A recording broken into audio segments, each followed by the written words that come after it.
Once upon a time, a person went to Gautam Buddha seeking advice on how to control his emotions.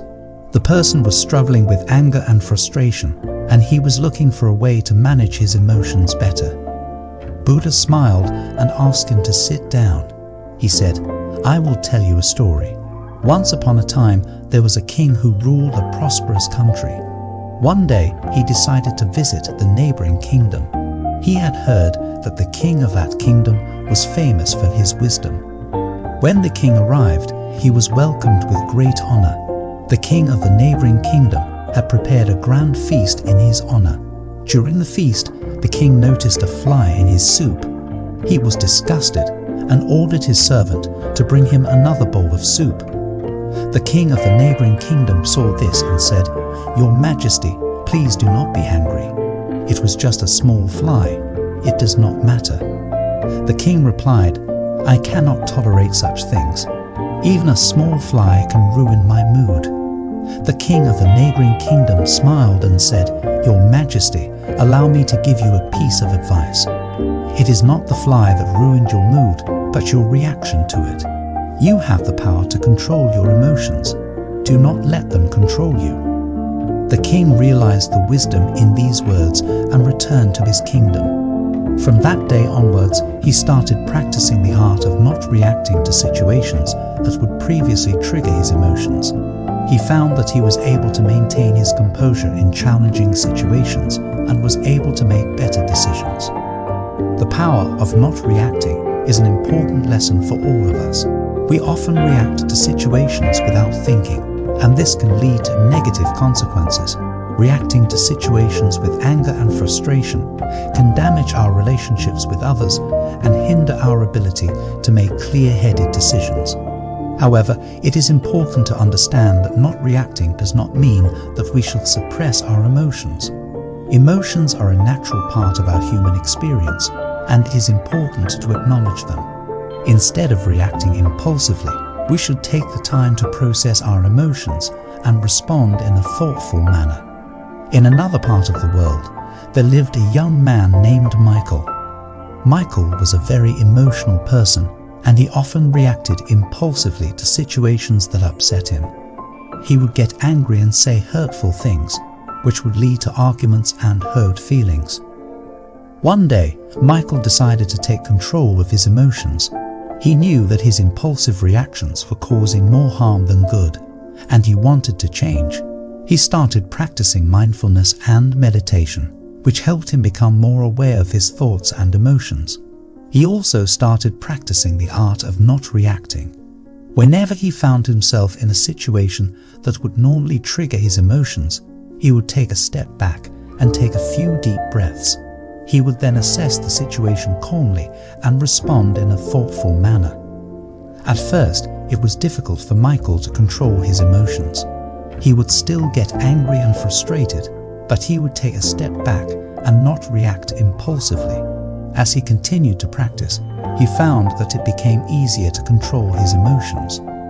Michael also noticed that his relationships with others improved. He was no longer getting into arguments and hurting people's feelings. Instead, he was able to communicate in a calm and thoughtful manner, which helped him build stronger relationships. One day, Michael's friend came to him for advice. His friend was going through a difficult time, and he was feeling very upset. Michael listened to his friend's problems and offered words of comfort and support. His friend thanked him and said, "You always know just what to say. You never get angry or upset." Michael smiled and replied, "It's not that I never feel angry or upset. It's just that I've learned to control my emotions and not let them control me. It's a powerful tool that has helped me improve my relationships and my overall well-being." Michael's friend was impressed and asked him how he learned to control his emotions. Michael shared his experience with mindfulness and the power of not reacting.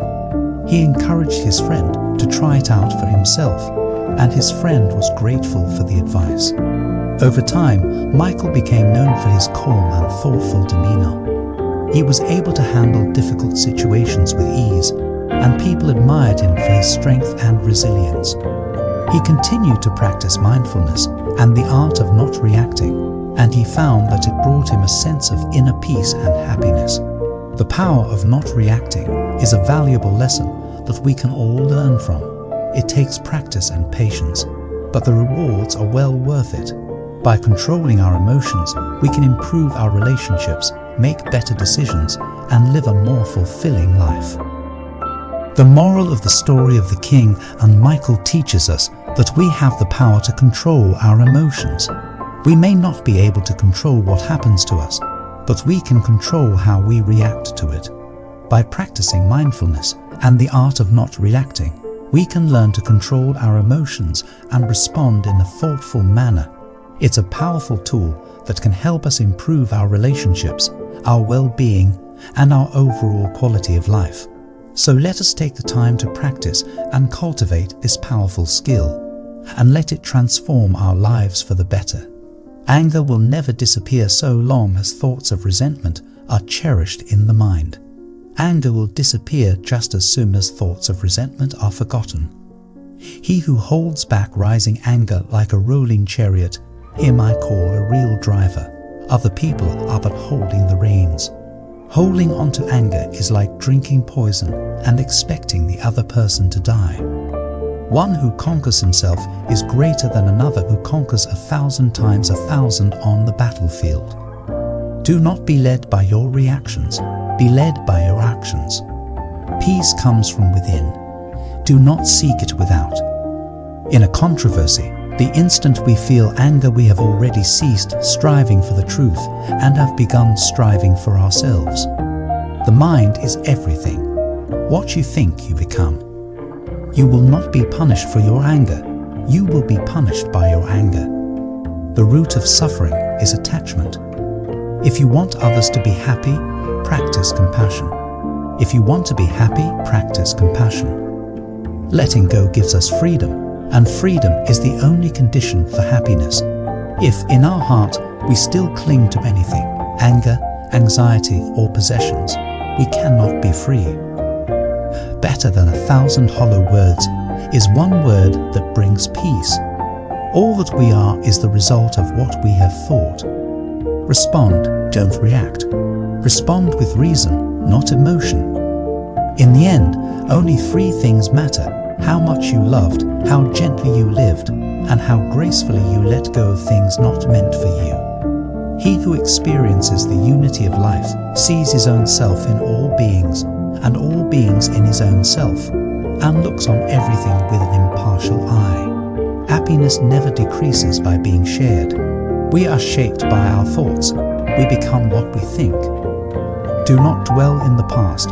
Do not dream of the future. Concentrate the mind on the present moment. Three things cannot be long hidden: the sun, the moon, and the truth. The only way to find true happiness is to let go of your attachment to things and people. The mind is everything. What you think, you become. It is a man's own mind, not his enemy or foe, that lures him to evil ways. An idea that is developed and put into action is more important than an idea that exists only as an idea. There is no fire like passion. There is no shark like hatred. There is no snare like folly. There is no torrent like greed. What we think, we become. All that we are arises with our thoughts. With our thoughts, we make the world. If you want to fly, you have to give up what weighs you down. If you want to change the world, change yourself first. Happiness is not something ready-made. It comes from your own actions. The trouble is you think you have time. The mind is like water. When it's turbulent, it's difficult to see. When it's calm, everything becomes clear. The tongue, like a sharp knife, kills without drawing blood. Do not seek to follow in the footsteps of the wise. Seek what they sought. Purity or impurity depends on oneself. No one can purify another. Let us rise up and be thankful, for if we didn't learn a lot today, at least we learned a little. And if we didn't learn a little, at least we didn't get sick. And if we got sick, at least we didn't die. So let us all be thankful. The only real failure in life is not to be true to the best one knows. The past is already gone, the future is not yet here. There's only one moment for you to live. To be idle is a short road to death, and to be diligent is a way of life. Foolish people are idle, wise people are diligent. Hatred does not cease by hatred, but only by love. This is the eternal rule.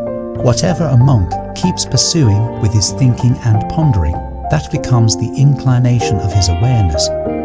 Do not dwell in the past, do not dream of the future, concentrate the mind on the present moment. The mind is everything. What you think you become. Do not look for a sanctuary in anyone except yourself. The only way to do great work is to love what you do. If you haven't found it yet, keep looking. Don't settle. As with all matters of the heart, you'll know when you find it. The greatest glory in living lies not in never falling, but in rising every time we fall. No one saves us but ourselves. No one can and no one may. We ourselves must walk the path.